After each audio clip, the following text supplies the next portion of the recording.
let's start with the basics, young Padawans. Kyber crystals are rare, Force-attuned gems that grow naturally throughout the Star Wars galaxy. But here's where it gets wild.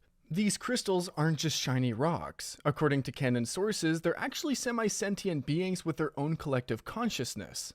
Yeah, you heard that right. Your lightsaber crystal can literally communicate with other crystals and living beings throughout the Force. It's like having a tiny, glowing therapist in your weapon. Internally, Kyber crystals are both organic and inorganic, and have no discernible lifespan, thus they can be found in many sizes. They're essentially immortal space gems that grow in veins of pure kyberite, the base mineral from which they emerge. And get this, true kybers, those without impurities, are only found in veins of pure kyberite. But what makes them truly special? Kyber crystals didn't just channel and focus energy. They amplified it. This amplification is what allows a small crystal to create a blade of pure plasma that can cut through blast doors like butter, or, more ominously, power a battle station capable of destroying entire planets. Talk about versatility. Time for a history lesson that won't put you to sleep faster than a Jedi mind trick. In ancient times, Kyber crystals were known as Kyber crystals. Even before the Jedi and Sith orders existed, primitive societies worshipped these living crystals because of their unique physical properties. The early Force users had quite the spiritual connection to these gems. They were very often associated with the elements, which led to the belief that the first Jedi saw them as the embodiment of the Force itself. Imagine that. Your lightsaber crystal isn't just a powerful source, it's basically a tiny piece of the Force you can hold in your hand.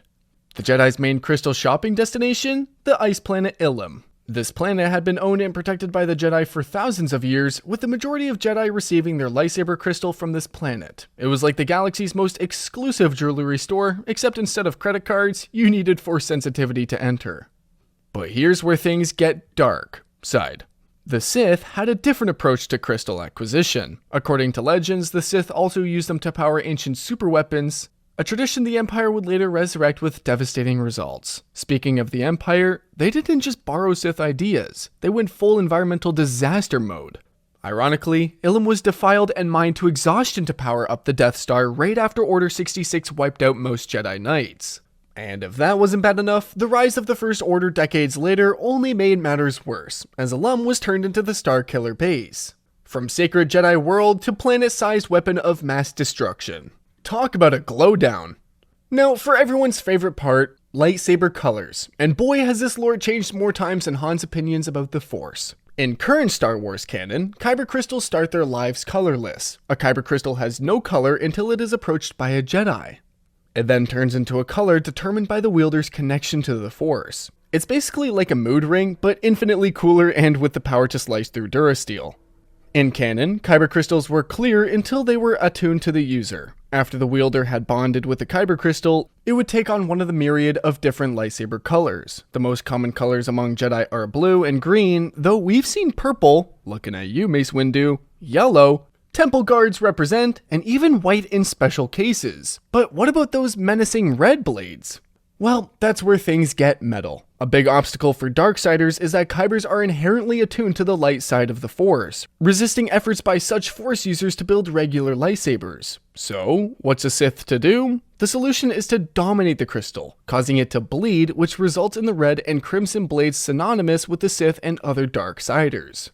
Here's the hopeful part though. This process is reversible. Likewise, Kybers can be healed with the correct knowledge. One instance of such an achievement was when Ahsoka Tano purified the Sixth Brother's 2 crystals after his defeat, which led to the creation of her 2 iconic white lightsabers. From red to white. It's like the ultimate redemption arc, but for crystals.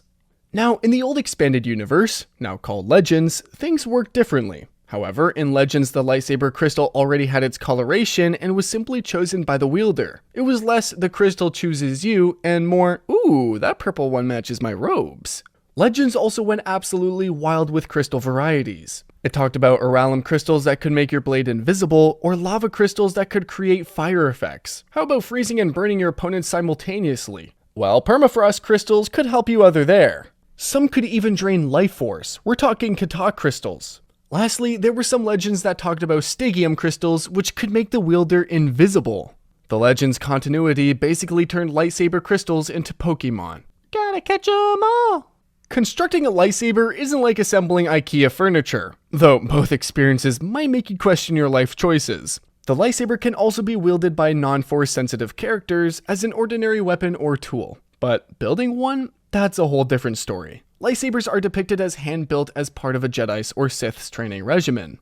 Each lightsaber is unique, though some may bear resemblance to others, especially if there's a connection between the builders. It's the ultimate DIY project, except instead of ending up with a wonky bookshelf, you get an elegant weapon from a more civilized age. The crystal installation process is particularly crucial. Some crystals, like the Krayt Dragon Pearl, are notoriously difficult to install. Others, like the Ultima Pearl, require such precision that they are known to be very difficult to install into a lightsaber. And remember, as Luke Skywalker once pointed out, the flexibility and practicality of the lightsaber design meant that pretty much any crystal could be used to focus the beam of raw energy emitted from a lightsaber. Though maybe don't try this at home with your grandmother's jewelry collection. Let's break down the key differences between how Disney's canon and the old expanded universe handle Kyber crystals. Firstly, color determination. In canon, it's widely known that the crystals are colorless until bonding with a Force user. However, in the legends, the crystals have inherent colors from the start.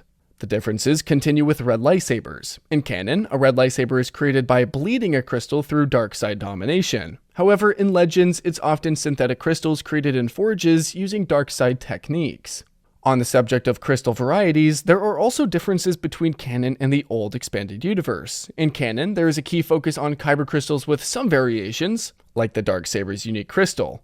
But the Legends goes absolutely bonkers with dozens of crystal types, each with unique properties. Lastly, power levels. In canon, all Kyber crystals are roughly equal in power, with differences mainly in color. On the other hand, in the Legends, the crystals range from training saber weak to amplify your force powers 1,000-fold strong. Here's where Kyber crystals get scary. Remember how they amplify energy? Well, the Empire took one look at the property and thought, you know what this needs? More death laser.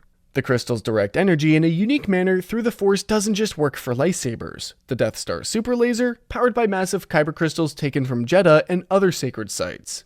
Within the Temple of the Kyber on the holy planet of Jeddah, the Jedi sculpted more than 2,000 statues out of Kyber using only their lightsabers.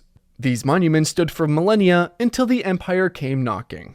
The Death Star wasn't just a space station, it was essentially the galaxy's largest, most destructive lightsaber. And Starkiller Base? That was Ilum, the Jedi's sacred crystal world hollowed out and turned into a system killer. It's like turning the Vatican into a nuclear missile silo, but worse. Let's geek out over some of the most interesting crystals from both canon and legends. Firstly, the Darksaber crystal, the only canon black-bladed lightsaber created by Tar Vizsla, the first Mandalorian Jedi. It is completely unknown why it is colored this way or where it was originally found. This crystal produces a blade shaped more like a traditional sword, complete with a distinctive higher-pitched hum. Next, let's talk about the Krayt Dragon Pearls. As we saw in Season 2 of The Mandalorian, Krayt Dragon Pearls could only be obtained by successfully slaying a Krayt Dragon. These pearls form in its beast's gizzard and aided the creature digest its food, similar to dinosaurs in the real world. When used in a lightsaber, they emitted a very powerful blade that howled when ignited. It would be pretty hard not to mention the Kyber crystal for Star Wars Legends. Not to be confused with regular Kyber/Kyber crystals, this legendary gem could increase the powers of a Force wielder 1,000-fold when near a Force nexus. Luke Skywalker believed it to be the most powerful lightsaber crystal in existence. Lastly, Ghostfire crystals, again from Star Wars Legends. These produced nearly invisible blades that created illusory afterimages. This meant that it was almost impossible to actually work out where the blade actually was. Imagine trying to duel someone when you can't even see their blade properly. As Star Wars continues to expand, so does our understanding of Kyber crystals. Recent shows that Andor have shown Kyber crystals being smuggled as valuable contraband. The Mandalorian gave us our first live-action look at a Krayt Dragon Pearl. And who knows what secrets future films and series will reveal. One thing's for certain. Kyber crystals remain at the heart of Star Wars mythology. They're not just power sources, they're living connections to the Force itself, bridges between the physical and spiritual realms of the galaxy far, far away. So, there you have it folks, Kyber crystals in all their glowing, Force-attuned glory. From colorless gems waiting to bond with their chosen Jedi, to bleeding red crystals corrupted by the dark side, these aren't just your average galactic minerals. They're living embodiments of the Force, capable of creating elegant weapons, powering planet-killing super weapons, and maybe, just maybe, holding the key to understanding the deeper mysteries of that galaxy far, far away. Did this video blow your mind like a Death Star super laser? Got a favorite lightsaber crystal we didn't mention? Drop a comment below and let's keep this conversation going. And hey, if you want more deep dives into Star Wars lore that'll make you the coolest person at your next cantina visit, make sure to hit that subscribe button and ring that notification bell. Until next time, may the Force be with you.